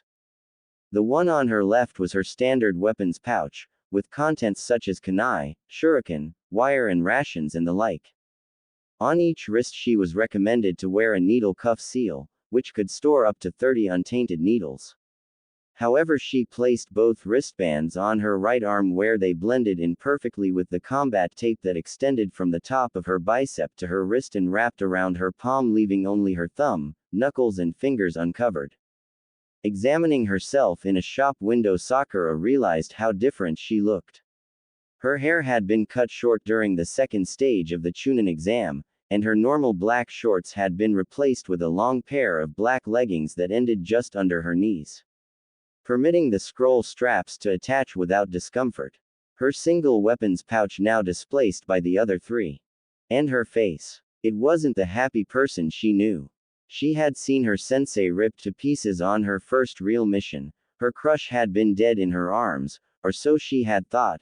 She had faced off against one of the Sannin and lived to remember the fear her created. She had been beaten and maimed to protect her teammates, and she had seen one of them turned into little more than a disgusting stubborn strip of ground meat and animated arms of blood.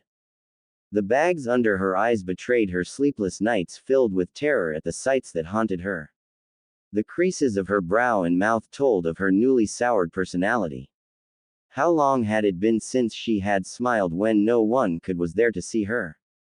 She wouldn't be able to perform her best if she didn't get some sleep. It was time for her to admit she needed help. The nightmares had to be dealt with. 0000. Sakura had been coming over to Ino's house almost every day since the invasion. She was worried about Naruto not knowing who she was no matter how many times she had been introduced. Ino could understand her worries. She had lent her some of the Yamanaka clan texts on the mind. Nothing that could get them in trouble for sharing, but they were still very helpful. Of course, the Pinkett wasn't there only to study. She also needed her friend. She was devastated by what had happened to Naruto. She didn't even need to say it, her eyes were all that Ino needed to see. She had done what she could to help, letting Sakura rest and get what little sleep she could before the nightmares woke her. Today, though, a different Sakura entered her room. She was decked out in gear, and her arm sling had been replaced with a fashionable weave of combat tape over her right arm. The lack of tape on her left produced a slight aging effect on her body language. As if she stood with more authority. The illusion was good. Forehead wasn't here to look at texts or hear any of her normal gossip. Instead, she asked, humbly and sincerely, for help. Ino knew how to do what she asked, suppressing the images of her wounded teammate. It wasn't too hard or complicated, especially when the subject was willing. But she would need to enter her mind to do so. Her father was able to simply access the mind and manipulate it from his own body, however thus far Ino needed to fully enter in order to have even that much control. This time was much different than the exams. Sakura was willing and there wasn't any of the stress of the ordeals they had gone through. Ino had time to set it up properly, lighting aroma sticks allowing the Pinkett to relax as she opened one of the many music boxes her father had bought her as a girl and propping her own body with cushions. And with the proper time and care taken to form each seal of the full combination, her jutsu was far more effective than before. She was in her rival's mind. She could feel the soreness of fatigue and the slight pain from Sakura's wounds. But turning away from the exterior, Ino dived inwards into her friend's mind. Here she could see the mixed emotions of pride, determination and guilt among others. Those three being the strongest. Why? The pride was instantly explained as the pages of her writ of service came to bear. The mission focused her determination. And a little further on the fear, the guilt, the disgust. There was the image that had been causing nightmares. Ino was certain that she too would be having nightmares as well from then on. Naruto dragging his body across the forest floor, by means of two arms made entirely of dark oozing red blood. His own arms dragged behind in little more than strips of mangled skin was left of them. His legs suffered the same fate. A strip of one leg caught a protruding root and ripped off. Ino wanted to vomit. Looking at the boy's face, she saw his head split open, was also bleeding, his gray matter easily discernible from the flowing wound. His neck had been broken, leaving his head to loll and bounce as the blood arms pulled him forward. Even as his head shifted, his eyes remained fixed on the redhead. This fear that Sakura felt was unreal. It was carnage and murder and white agony seeping into her soul. The blonde kunoichi who had faced Shikamaru in the exam landed in front of the damaged genin. Her massive fan sent the boy crashing into a tree. And Ino heard it. She heard what Sakura said, what she felt behind those words. She wanted Naruto to die, to quit, to just give up and stop. Ino's best friend tried her hardest to force the Uchiha to abandon the monster that clawed his way at the enemy. It was fear, revolution, and remorse. The perfect combination to form nightmares. Focusing her soul, the Yamanaka bound each fractured memory, weaving others around them, embarrassing ones, funny ones, and even a few sad ones. Without conscious willful thought, Sakura's mind would rebound to these memories anytime anything would remind her of this scene. That meant that her subconscious had no access to them. Her mission was complete. She was about to return to her body when something grabbed her arm. "You saw it," Sakura accused. Sakura shouldn't have even been there. Sure, she had pushed her out once, but that wasn't an effective dive. This was. Ino felt out the mind she resided in. Sakura was still in her external consciousness. So what was this? You saw it. You know what I said. I can't let you tell. The mental construct declared. Ino understood as she glimpsed the mental images that passed through her mind. She was afraid their sensei would kick her off the team for how she had reacted. I don't quite understand what you are or how you came to be, however you're a part of my friend and I would never do anything to hurt her. Ino began. At her direct address of the construct, the second Sakura's eyes widened and she let go of Ino's arm. The mental image faded, leaving Ino alone in the mindscape once more. Returning to her body, she found that Sakura had finally passed into sleep. After weeks of nightmares, the girl was soundly unconscious. 0000. It was the first day of Sakura's lessons, the first of about 8 days, because that was how much longer the Sannin thought it would take to get Naruto ready to move. Arriving at the hospital, she headed straight for the clinic where she was supposed to meet her given teacher. Their sensei had been annoyed when she informed him about her required absence from their team, but he also seemed to relax a little too. Seeing her new sensei, Sakura rushed to greet her, making sure to present a well-crafted first impression. The woman deftly ignored her rehearsed introductions and simply began ordering her to task. A dying man doesn't care what your name is more than his treatment. Work first. And work fast. Most of her day was spent that way. Cleaning wounds from the invasion, and changing bandages. When the Sannin had said that the mission would require medical training, she had expected to be bringing a fish to life, or mapping diagrams of the human body on her first day. Her chakra control was good enough to start on jutsu. And she had already read half of the medical texts she had gathered, or close to it. The woman's response was a harsh bark that medical study was not magic. No jutsu can do more than hard work. At the end of the day, Sakura had been worn to the bone. And that was when the real learning began. That same woman who had bossed her around had also prepared her dinner. And for once, Sakura was too hungry to worry about her weight. She ate it all. As she digested, her new mentor Kenko-sensei explained how medical practices operated. Most of it was exactly the same as civilians had. They had herbalists and apothecaries that created medicine, and craftsmen who created their tools. They used medicine just as much as the civilians did. The only thing that Iryojutsu did was enhance it. Take her arm for instance. It had been broken, and under a normal care it would have swollen up, bled inside the muscles from burst capillaries, and they would have had to cut it open to set the bits of bone back where they belonged.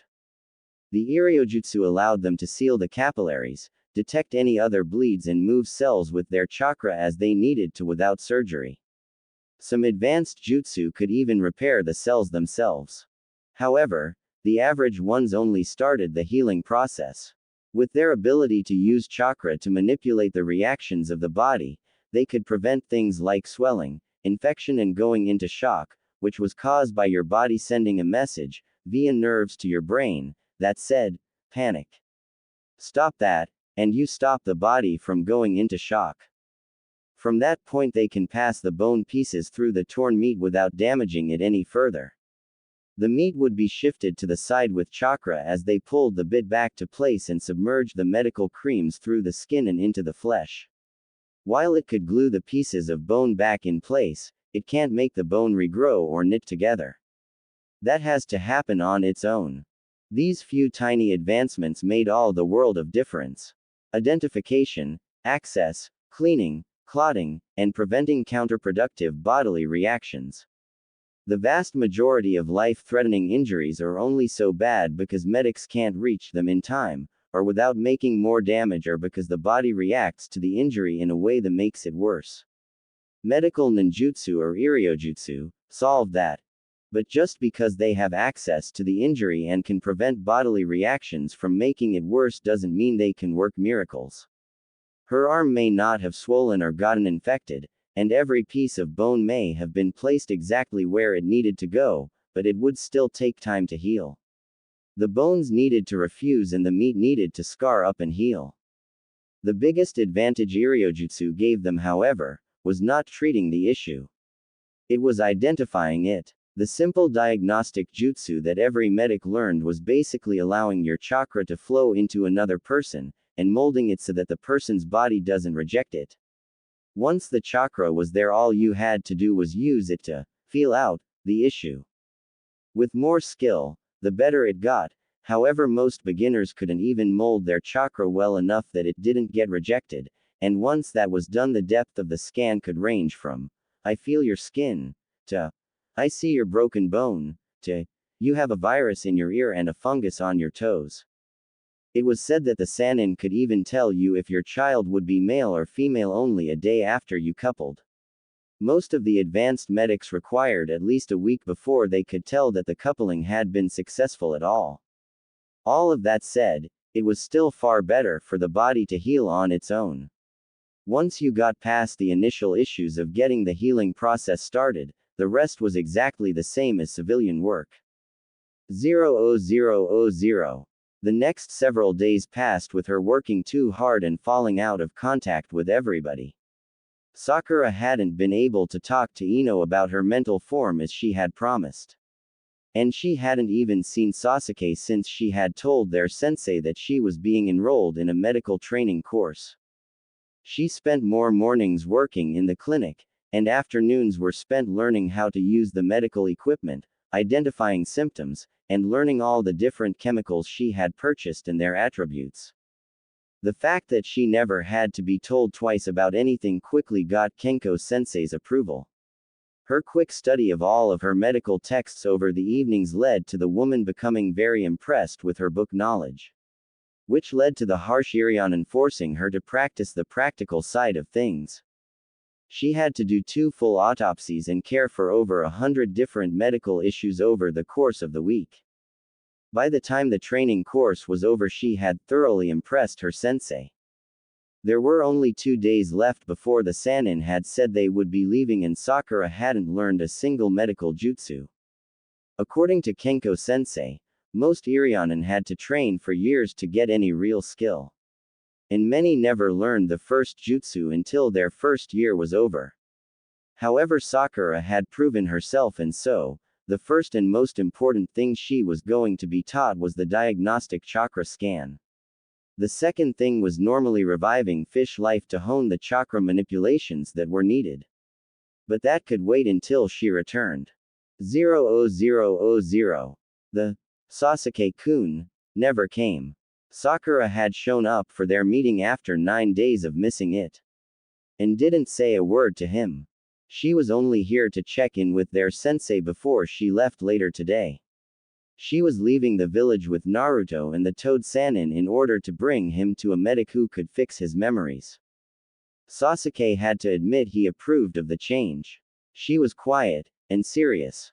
Her demeanor was dignified in a way he still hadn't seen in any of girls he knew from the academy. Her change in equipment was also a welcome sight. The medical supplies and gear were organized exactly as the professional Irionen did theirs. The Uchiha could barely see any of her limp now. The small fabric leg brace was easily covered up by wearing one on both legs. However, the asymmetry of her bandaged right arm added a trace of experience to her overall image. As if it was telling him that she wasn't still trying to figure things out. With a swallow, she looked at him and finally spoke. "Have you visited Naruto yet?" At the mention of his teammate, Sasuke could only glare at her.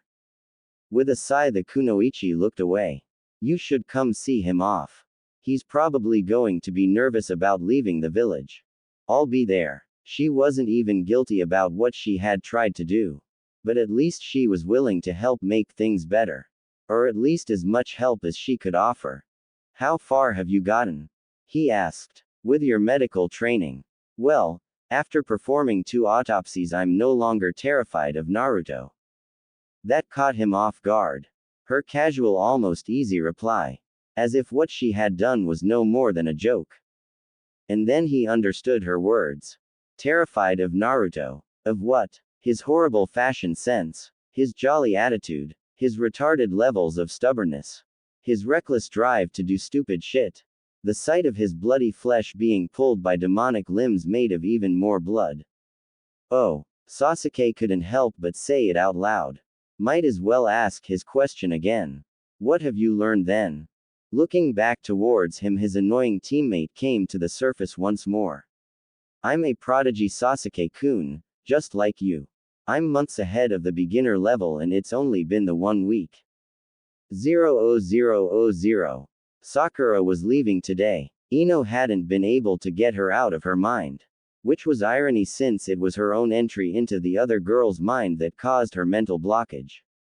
It was clear that the eye of Sakura's mind had been developed a little higher than natural. However, when the Ino had confirmed her once best friend's photographic memory, it began to make sense. Sakura's mind had developed a swollen eye in order to retain all the information her conscious mind couldn't sort through. It was by no means a split personality. She had seen one of those before. Her father had actually paid a handsome price for exploration of a couple minds who were in the same body. It had been interesting. Yet what Sakura had was basically an overdeveloped inner monologue. It was almost separate from her deliberate thought process, as a coping mechanism for her taxed mind. Still though, Ino wanted to learn more. So she too began to study. The Ide was actually developing independence of her friend. It wouldn't be able to truly split off without some kind of mental meltdown, but it was getting stronger. From what Ino could learn, if something wasn't done to deal with it, it could eventually become the dominant personality.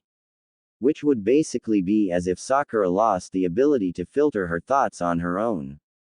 Of course, as her friend matured, her still developing prefrontal cortex could begin to compensate, allowing the two to fully reintegrate. She wasn't quite sure how to ensure that would happen, however she was certain she could help it along. Ino was studying her clan's jutsu scrolls and the past applications of the jutsu when Sakura arrived. She had to hide these scrolls this time. Unlike the ones that she had lent her friend and love rival, these scrolls explained some very specific details which could never be permitted to leave their clan. She didn't have much time and so she reacted out of habit. Quickly slipping the clan scrolls in her hideaway, the place she hid some of her most secret secrets, Ino rushed to the front door to let her in. Completely ignoring the whisper of conscience that tried and failed to remind her that Sakura had been the one who originally helped her create the cubbyhole. Sakura had been run ragged at the clinic over the past week. They never did get to discuss what she had done to help. After explaining how she had twisted the memories around it to reflect the subconscious, Ino told her about what else she found out. She knew. Ino assured her that her emotions had been perfectly normal. What she said wasn't anything uncommon in that kind of situation. Sakura's reaction was to shout at her. Normal. When has there ever been a normal for seeing someone you care about get literally ripped to little pieces and still keep fighting? Sakura had a point. How had Naruto kept going? It couldn't have been sheer willpower, could it? A rumor had gone around about how his mother had a healing bloodline that allowed her to heal faster than any normal shinobi, and that seemed to have passed on. When Ino had visited him, his charts had been for more recovered than Shikamaru said they were the first time he had visited. Perhaps the blood arms had been related to that. Of course, Kushina Uzumaki, the primary suspect for Naruto's mother, also had the ability to create chakra chains out of her own body's flesh and blood. That would certainly explain it. Sakura agreed with her about most of her theories.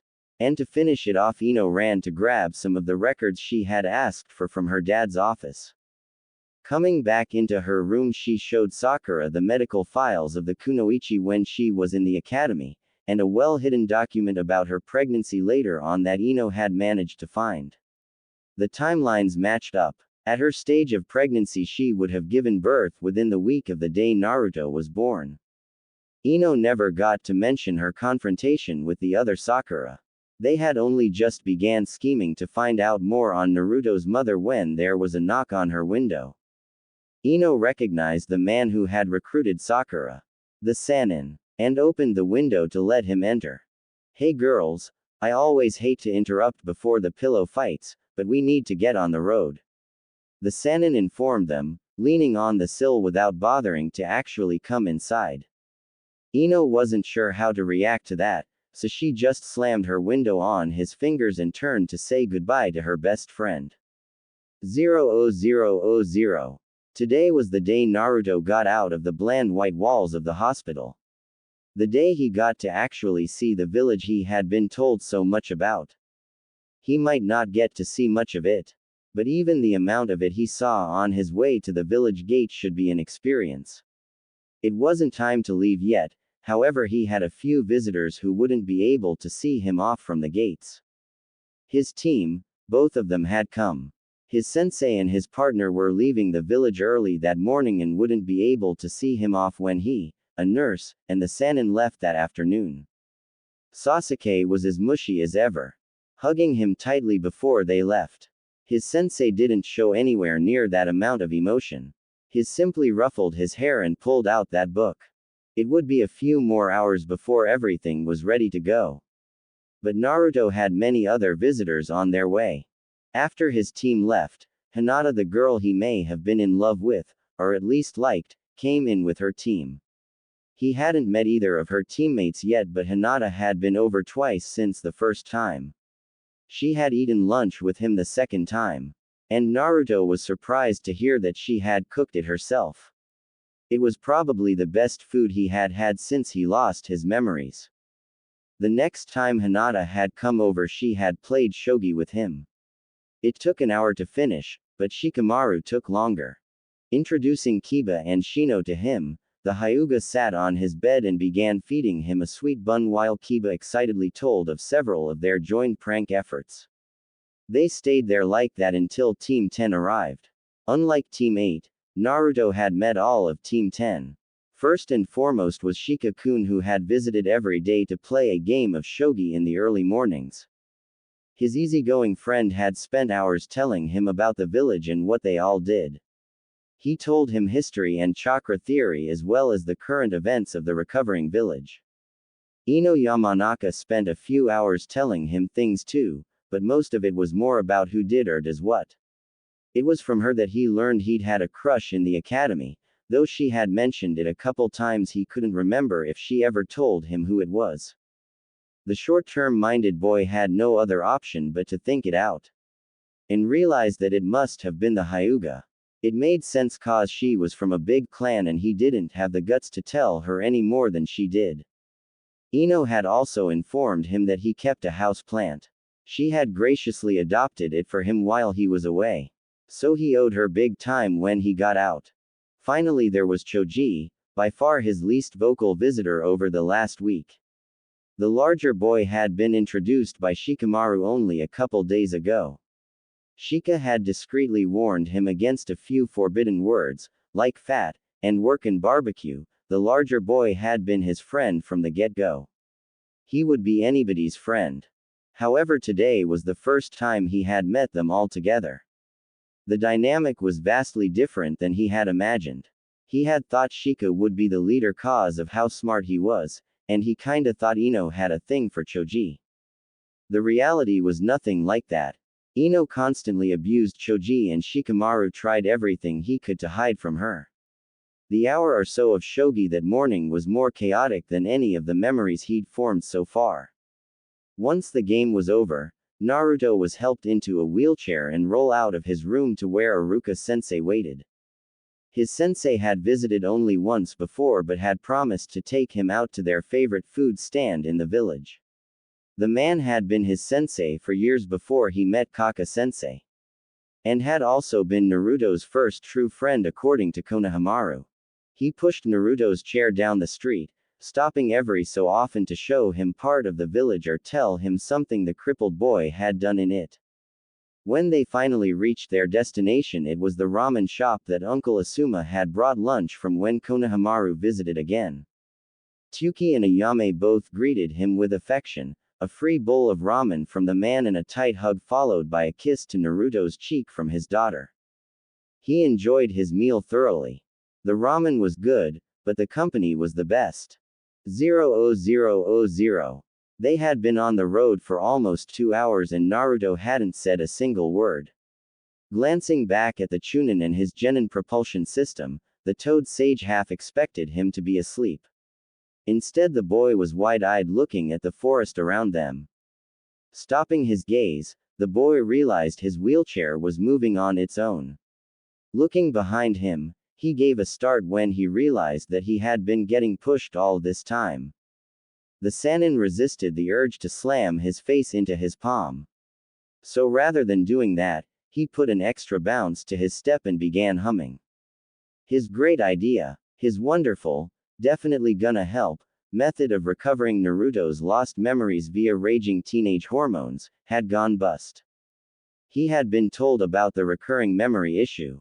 About the Gaki not remembering certain people, the hermit had assumed that it was random people or even just people he didn't like. But as the Chunin constantly needed to be reminded that Sakura was there, it was obvious who he had been forgetting. Why hadn't the Toad Summoner asked who it was? The Sennin knew he was and would always be a fool, but he had thought that he'd already outgrown being an idiot. When the man eventually gave up his hope that long-term exposure to her would fix his godson's issue, he stopped them and asked the girl. She had been completely confused. She had no idea what was wrong with Naruto and thought that was the reason they were taking him to see the medical Sannin in the first place. She had assumed that her presence was in part so that they could test to see if he could continue to remember her after Tsunade had fixed him. Not such a bad idea, and it certainly made sense to do it that way, plus it meant that the Gaki wouldn't have to remember any of his medically required treatments, such as help bathing and using the restroom. At least, not until his memories were restored. 00000. Waking up, Sakura groaned. She didn't want to know, she had never wanted to know about that. It had been over a week since they left the village and the rookie Irionen was already damaged for life. She had seen things, done things. Not just taking care of her teammate. Although that had been horrible enough as it was. He still needed the wheelchair, but the bones in his limbs had all but regrown, and most of the muscle damage was repairing itself at an extraordinary rate. Soon Naruto would be able to begin physical therapy, to get his body used to moving on its own again. She had attempted to use the diagnostic jutsu to scan over his body and find out just how fast he actually was healing, however she couldn't get a reading.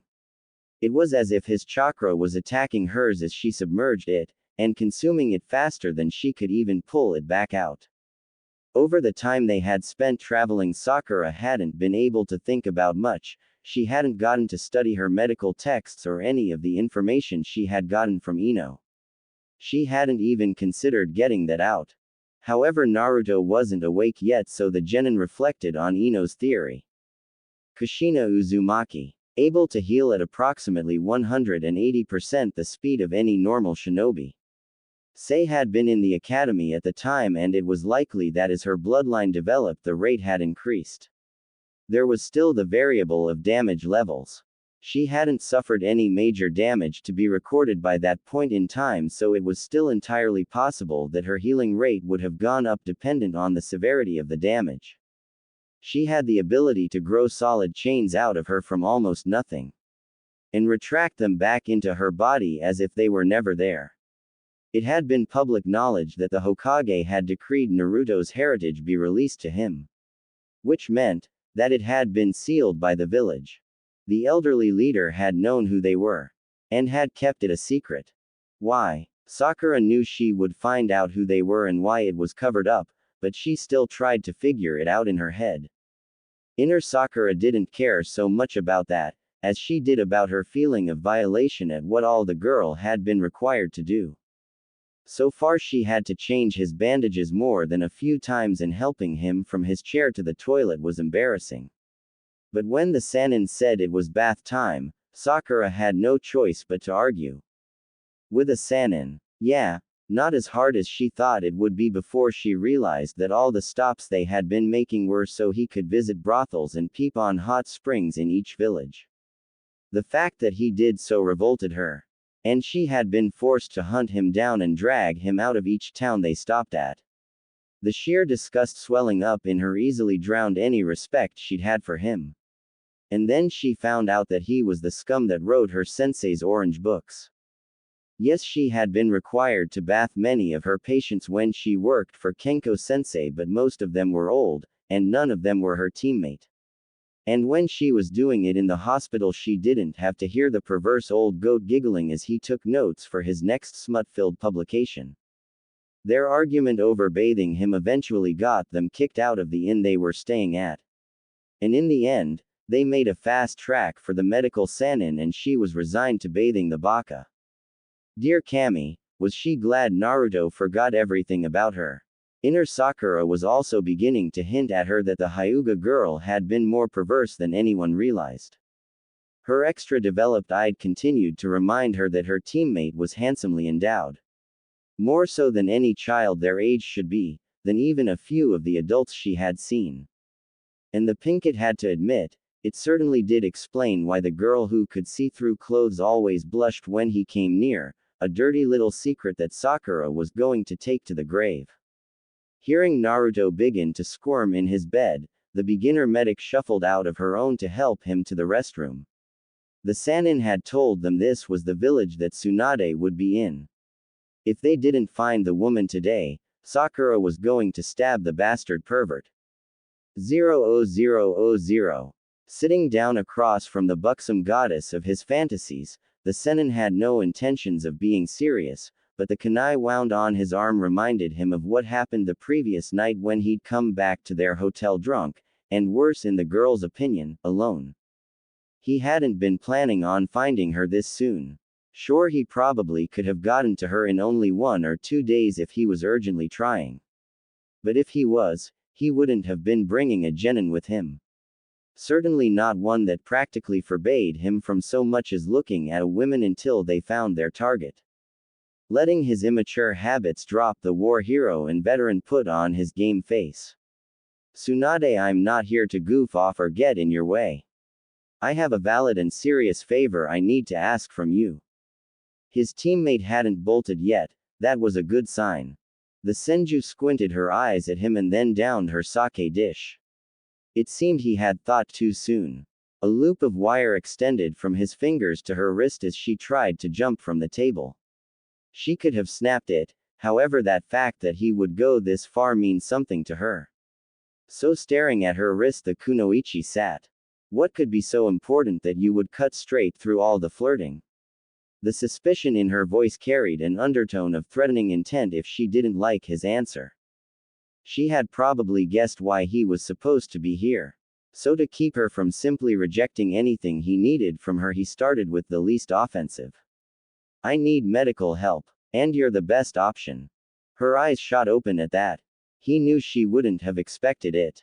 Especially when he worded it so well. Her eyes narrowed once more as she began to contemplate what all he might mean by medical help. Look, I'm sure you heard about the attack in the village, right? It was a tricky line he was walking. If she thought he wanted her to come back for any reason, she might lose interest. Well, I recently took on an apprentice who was injured in the battle. He fought off Orochimaru long enough for Sensei to finish a jutsu which could kill him. Tsunade nodded at him to continue. That got her. She was hooked. Now she would have to at least look at the boy who could hold off their teammate for no other reason than to sat her own curiosity. Explaining that the boy needed to be pushed around in a wheelchair to get him there, and that he had left him with his nurse in their hotel, the spymaster of the Leaf easily convinced his crush to come back to the room with him. The woman gathered her own apprentice and pet, marching out of the bar right behind him. 00000. Sakura had only finished giving Naruto his bath, and was drying him off when the door to their room burst open. She hadn't felt the need to be awkward about it, so she had poked him with a topographical sedative. When she was changing his bandages, the chemical worked like a charm. He was out in minutes. Bathing him was less than appealing, but not as embarrassing when he wasn't awake for it. The legendary shinobi walked in unaffected by his state. The pervert stood up to one side as his teammate made a beeline for hers. Sakura, I presume. Hi, Mistress Tsunade, I am Naruto's attending, at your service. She quickly backed away and gave a polite bow. Tsunade placed her hand on his chest and pulled him upright with her chakra. The blushing woman behind her immediately rushed forward to hold him as the Sannin placed her palms on his back, her chakra extending inwards as she performed the medical scan. Obviously she found something. Her reaction to it was slightly shocked.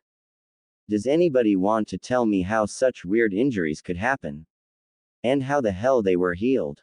The Sannin's hands dropped to her hips as she rounded her glare on her teammate. Well, Haim, I'll have to tell you about the healing later. I wasn't really there for much, and Sakura here has the full story on how the injuries happened.